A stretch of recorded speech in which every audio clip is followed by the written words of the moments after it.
So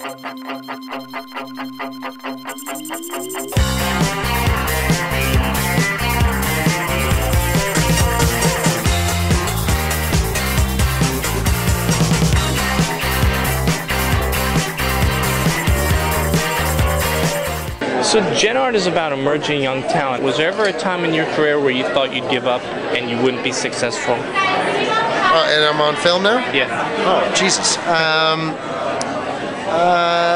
Yeah, sure. I mean, there have been times where I have certainly, you know, wanted to throw in the towel and you know, felt confused or disillusioned or frustrated about certain things. And, you know, life is a roller coaster ride, and you kind of just gotta get through it best way you can and keep a smile on it. And you go through enough experiences, eventually you kind of realize that's all they are, just experiences, and you might as well have a good time while you're going through whatever it is you're going through. What made you do this role? I mean, what was the spark? Was it like on page 50 that you knew you wanted to do it, or? Oh, hey Sascha, how are you? Oh, you look beautiful. Good to see you. Good to see you. Yeah, sure. Can we do that? Yeah, go ahead.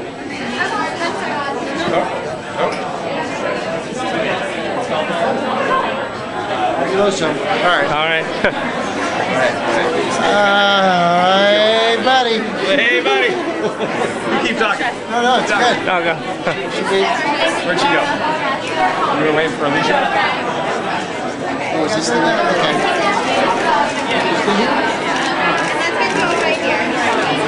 Hey. Oh my god. Yeah, you of all people I thought would be Wow. I'm always late. Now we're posing for video. So, Sascha, we get a couple? Sure. Hi, good to see you again. Good to see you too. All right, so what were we saying that was profound and deep? Something about if you believed in UFOs or something? Or? Yeah, that was deep stuff. You were asking me what it was. Yeah, like was there a specific page you were like, damn, I got to do this? I think it was just more of the fact that it was, well, I liked the title, number one. I thought the title was cool. And I liked the opportunity to kind of immerse myself into somebody else's shoes. You know, as an actor, it's a fantastic experience. You know, that's the beauty of it, is that as an actor we get to get the heck away from ourselves as often as possible. So it's a challenge, it's unique, and this one gave me that opportunity to sort of strip away a lot of the things that I've come to rely upon. And my celebrity gossip question of the day, and I wouldn't be doing my job if I didn't ask you that. Sure. I'm not dating Sharon Stone. How many sugars do you take in your coffee? Wow, that's deep stuff. I didn't want to, yeah, I'm sorry. That's heavy. I drink a venti non-fat quad latte, ice latte. You heard it here first. Yeah, so that's my drink. So I don't take any sugars. They make it for me, and I take it and go about my merry way. Thanks, buddy. Thanks a lot. Exclusive. Yeah, it's exclusive. That's right. He learned a lot from him, and I think this Boo. I saw you filming him. I got really excited for you. Oh, thanks. Yeah, it was really good. Why did you want to tell this story? Actually, because I saw it. It's so appropriate right now. I saw it on the news, just like everybody. Do I look at you or me or him? Whoever you want. Okay, how about her? Yeah, she looks good. No, I had seen it on the news just one too many times. So it's one of those ideas that I always heard that James Cameron had written Terminator when he was really upset, and I wrote this movie when I was kind of pissed off. And I was pissed off, and I sat down and in about 20 minutes wrote an 11-page short. And the short was basically the first 12 minutes of this movie. And for about a year, I told the story of what would come after that 11. And finally, one day, I guess it was when I pitched my parents, and they didn't run out of the room screaming, that I finally decided to write it. And I wrote it in 2 weeks, and I've never changed a word. Actually, and I actually respected my own writing 4 years later. When I made it, I said, I cannot, screw up the writer's work. I am now the director, and so I actually respected my own work 4 years ago. And I kept saying, no, I can't change that. I've got to stick with and the only thing I did change was the only thing I regret. And it's which was what? Well, the ending that you'll see tonight is the ending that's supposed to be on. Up until this point, it didn't. It was something I changed, and I shouldn't have. Huh. So nobody needs to know. I won't tell anybody. Right. Just Okay. I'm wondering, was there a time in your career before you reached this point when you just, because you've done some pictures previously, that you just thought, well, you know, I'm gonna do something else. I don't think you just self-doubt.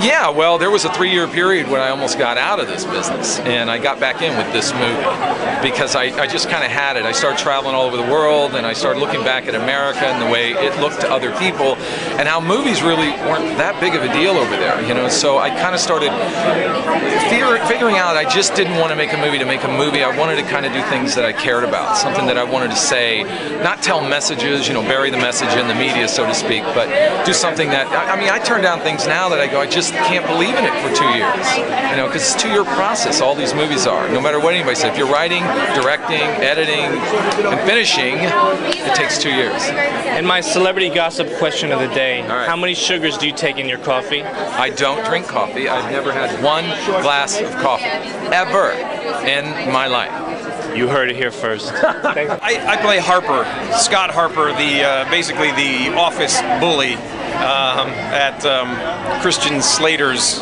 place of employment.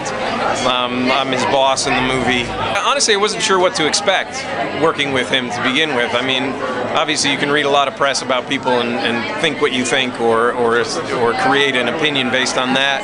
I tried to just come into the project expecting nothing and seeing what would happen, and I really found him an incredibly giving actor to work with. I thought he was very generous. I thought he was very engrossed in the part, and I guess I would categorize him as an actor's actor. He was not at all like working with a celebrity. It was like working with an actor, playing his superior and having to have for myself a higher status than him. And he was very humble. He humbled himself very quickly in my presence and became subservient. And I was like, okay, this is going to work out fine. Not you again. Of course it's me. How you doing, sir? Hey, buddy, just chilling, you know. It's been wild. I mean, Christian Slater comes and paparazzi goes nuts. Why did you want to do a family fun picture? Just kidding. Tell us a little bit about your movie. It's called. Sorry. It's called The Saddest Boy in the World. Do you want me to look into the lens or Wherever. Okay. It's called The Saddest Boy in the World. It's a dark comedy of, you know, family, suburban life. Why did I want to do that? Because I grew up in the suburbs. It's my whole experience, and so satirizing it has certainly become, you know, one of my main objectives in filmmaking so far. I'm trying to branch off from that these days. Has Disney approached you to maybe shoot like a TV series for them or anything? No, I don't think Disney will be calling me anytime soon. And Miss, good to see you again from night one. And also we got soaked, you, me, and the director of the feature this evening, yesterday, in the rain going to the after party. But anyway, why did you want to produce this picture? And just, yeah, whatever you want to say. Okay, well, I love the comedy and the tragedy of it, and I love working with Jamie. We made our first short film together, Why the Anderson Children Didn't Come to Dinner, and this is a loose partner piece to that, and I totally wanted to make it. It's a lot easier to be kind of odd and quirky. I'm more attracted to odd and quirky anyway. So many actors rely not just on the script but also their own body language, and in this film you gave this wonderfully deep emotional performance, only utilizing, you know, from the neck up. Watching it again tonight, I realized, wow, you know, I don't remember half of filming that, which is really interesting. It was fast. It was 4 weeks, and I just, watching it tonight, I had this sort of revelation that I was like, who is that? That's someone else. You know, it was a weird experience for me. I stayed in the chair quite a bit. I didn't come out quite often, maybe to use the restroom, but and you kind of get into a weird state of sort of just like you're just stuck and you can't move and the circulation stops and you just do it. I've done lots of odds and end jobs, but never really a 9-to-5 job. And I was thinking about it. I didn't know where this character came from, but I kind of have a. She's not here tonight, so I can say it. I based it on my sister. Yeah. She's just really tough. She's a tough girl, and it's not, this character's not me at all. Like, you know, it was acting, and she's just really, really strong. She's not mean. She's just really, really strong. I'm gonna have my turn. Oh, yeah. Anyway. Sorry. So if you could talk about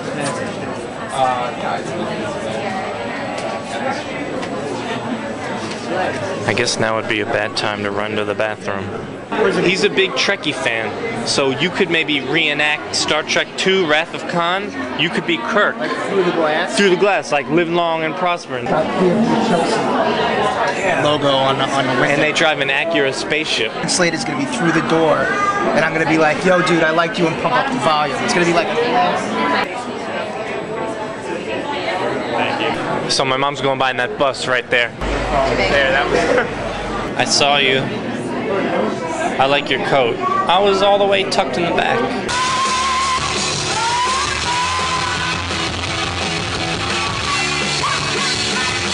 It was a great 12th annual Gen Art Film Festival 2007. Hope you guys had fun.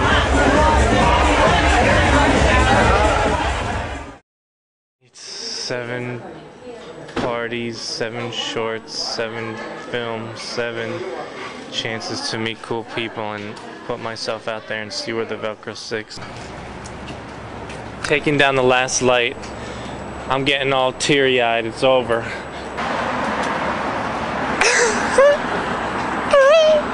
Thank you, 12th Annual Gen Art Film Festival, all of the festival staff.